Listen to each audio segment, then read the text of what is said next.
Hola, ¿qué tal están? Bienvenidos. Mi nombre es José Manuel López García, tutorial de Hobbes. Thomas Hobbes es uno de los filósofos británicos más importantes de la historia de la filosofía y no cabe duda de que hay un antes y un después si pensamos en su filosofía política especialmente.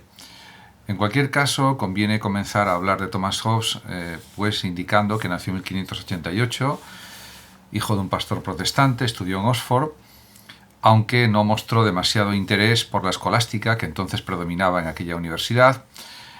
Trabajó como tutor de familias nobles, lo que le permitió viajar por Europa y conocer en Francia a Descartes y en Italia, por ejemplo, a Galileo. Fue también durante años secretario de Francis Bacon y era partidario del rey Carlos I frente al Parlamento. De modo que cuando Cromwell instauró la República, Hobbes se exilió en París. Allí escribió una obra que publicó por partes, Decibe del Ciudadano, en 1641, en torno a la política. También escribió De Corpore, en 1655, sobre los cuerpos naturales, y De Homine, en 1658, acerca del ser humano. Su obra más conocida, sin embargo, es Leviatán, de 1651, que es una teoría acerca del Estado, y es una defensa también del absolutismo. Sin embargo, su planteamiento anticlerical defendía que la autoridad religiosa debía estar en manos del rey, y eso le distancia de los círculos monárquicos franceses, que estaban influidos por la jerarquía católica. De vuelta a Inglaterra y restaurada la monarquía, tuvo el favor del nuevo rey Carlos II. Hobbes vivió sus últimos años dedicado a la realización de trabajos literarios y también sufrió la acusación de ateísmo, lo que le supuso el enfrentamiento con algunos obispos de Inglaterra, y la Universidad de Oxford condenó y quemó sus libros unos años después de su muerte, ocurrida en 1679.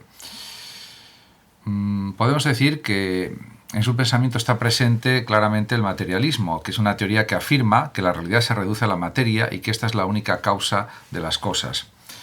En lo referente a la filosofía natural, pues cabe decir que en Francia Hobbes había quedado impresionado por la obra de Descartes, por el racionalismo cartesiano, y también por su rigor científico y matemático, pero no estaba de acuerdo con la interpretación cartesiana del cogito, ya que consideraba que del acto de pensar no se deriva que la sustancia que piensa sea un espíritu sin relación ninguna con el cuerpo, ya que el pensamiento podría ser producido por determinados cuerpos. En consecuencia, en la filosofía de Hobbes, el mecanicismo que Descartes había aplicado solo a los cuerpos se extiende también al ser humano y a su organización en sociedad. Y este mecanicismo, que afirma Thomas Hobbes, implica varias cosas, entre ellas el materialismo, ya que para Hobbes todo lo que existe es materia y movimiento, y la realidad se explica por las fuerzas físicas o conatus que ejercen los cuerpos unos respecto a otros. En consecuencia, no hay lugar para el dualismo antropológico cartesiano de alma y cuerpo. El hombre, para Hobbes, es solo cuerpo, sujeto al movimiento, que en el caso de los seres vivos consiste en un movimiento animal y que es una reacción de estímulos, diríamos que producido por la información que nos llega de los sentidos. La filosofía, también para Hobbes, es el estudio científico de la realidad y debe ocuparse, en consecuencia, del estudio de los cuerpos, de la materia. Por tanto, debe excluir, según Hobbes, a la teología por contener conceptos oscuros e improbables. Otra consecuencia que está presente en la filosofía hobbesiana, en su filosofía natural, es el fenomenismo, ya que para Hobbes lo que conocemos no es más que el fenómeno, es decir, el efecto de los cuerpos exteriores sobre el sistema nervioso, que produce a partir de este efecto sensaciones y pensamientos. Es una interpretación muy avanzada para su época. También afirma Hobbes pues un cierto nominalismo, ya que el ser humano da nombre a estas sensaciones y pensamientos entre los que se establecen asociaciones mecánicas. Lo que denominamos conceptos universales, en definitiva, son palabras que acumulan en un solo nombre las semejanzas observadas por los sentidos. Respecto al determinismo, puesto que el hombre está inmerso en un sistema mecanicista y materialista, la libertad pues no es otra cosa que la falta de obstáculos exteriores para llevar a cabo una acción.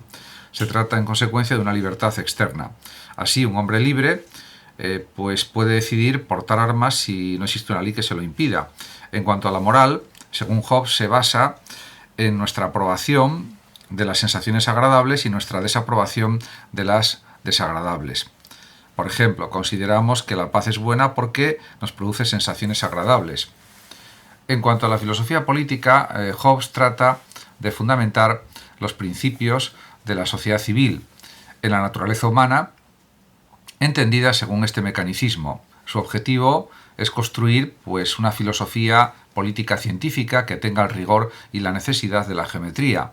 Esta filosofía política debería partir de hipótesis o de las hipótesis de un estado natural, el estado del hombre antes de la vida en sociedad o fuera de ella, que se explica por las dos características fundamentales de la naturaleza humana: la igualdad natural de todos los hombres y la razón natural.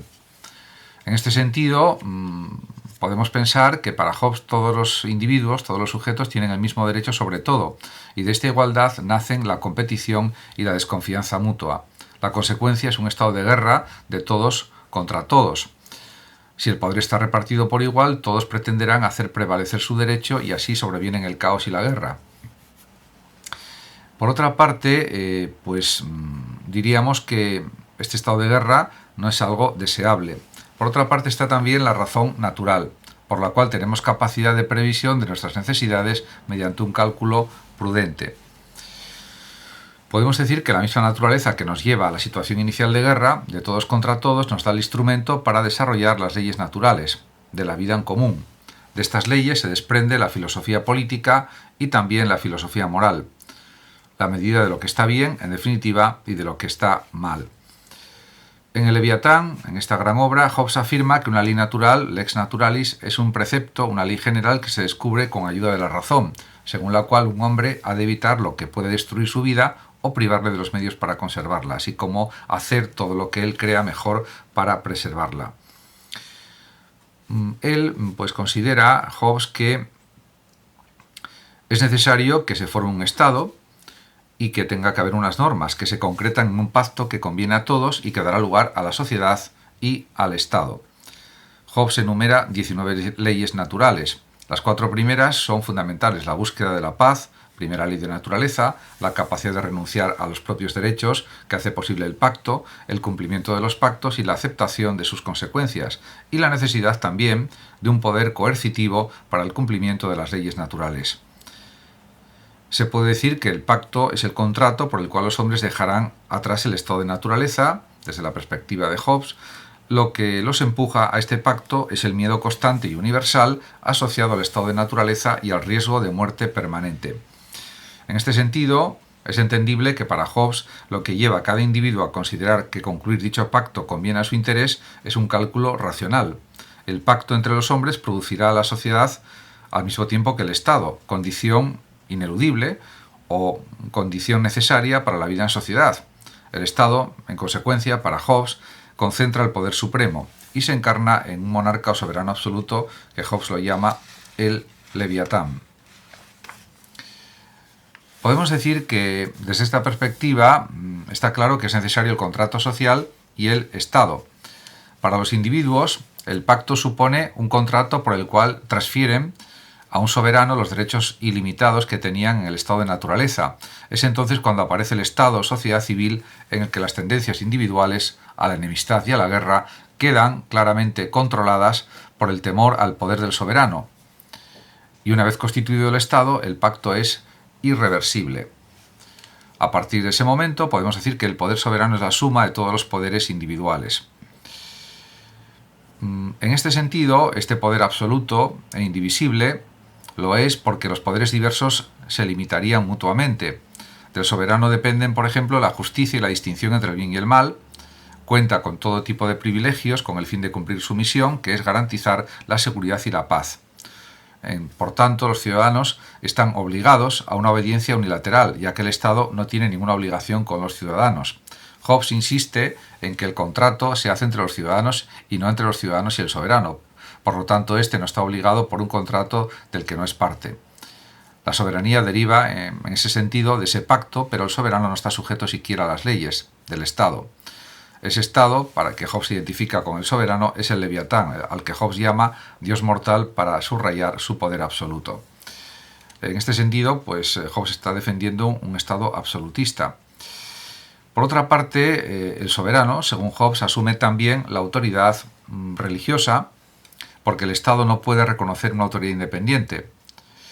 Y para Hobbes, pues está bien el uso legítimo de la violencia, ya que pasa a ser monopolio del Estado, puesto que el pacto social implica que los ciudadanos han delegado en el soberano su derecho a ejercer la violencia para defenderse.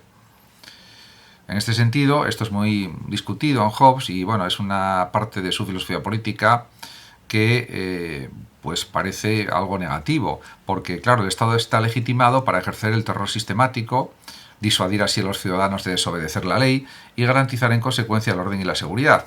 Pero hay que pensar que todo esto lo dice Hobbes para garantizar el orden y la seguridad. Tiene que haber un poder de disuadir para que se cumplan las leyes. Esta es la finalidad primordial del uso legítimo de la violencia del Estado, según Hobbes. De hecho, Hobbes señala que el soberano no puede hacer un ejercicio abusivo del poder, ya que este abuso debilitaría el Estado, ya que provocaría la resistencia de los ciudadanos y facilitaría que otro Estado, otro leviatán más poderoso pudiera conquistarlo. En cuanto a la libertad de los súbditos, con respecto al Estado se limita a las acciones que no están reguladas por la ley. Hobbes también señala que el ciudadano puede desobedecer al Estado, cuando es obligado a perjudicarse a sí mismo, y esto es muy importante. Por ejemplo, matarse o no resistirse a los que le atacan, por ejemplo, puesto que el pacto se hizo precisamente para garantizar especialmente la protección de los individuos que lo suscribieron. Podemos decir que la filosofía política de Hobbes se desprende de ella pues una concepción pesimista de la naturaleza humana que sin embargo queda mitigada o reducida por la confianza en el ejercicio de la razón. En el estado totalitario que propone Hobbes, solo la conducta racional del soberano puede evitar los abusos del poder. Por esto el Leviatán se ha concebido o se ha pensado a veces como una gran máquina asistida por tecnócratas, de manera que pudieran evitarse los problemas derivados de las debilidades humanas del soberano.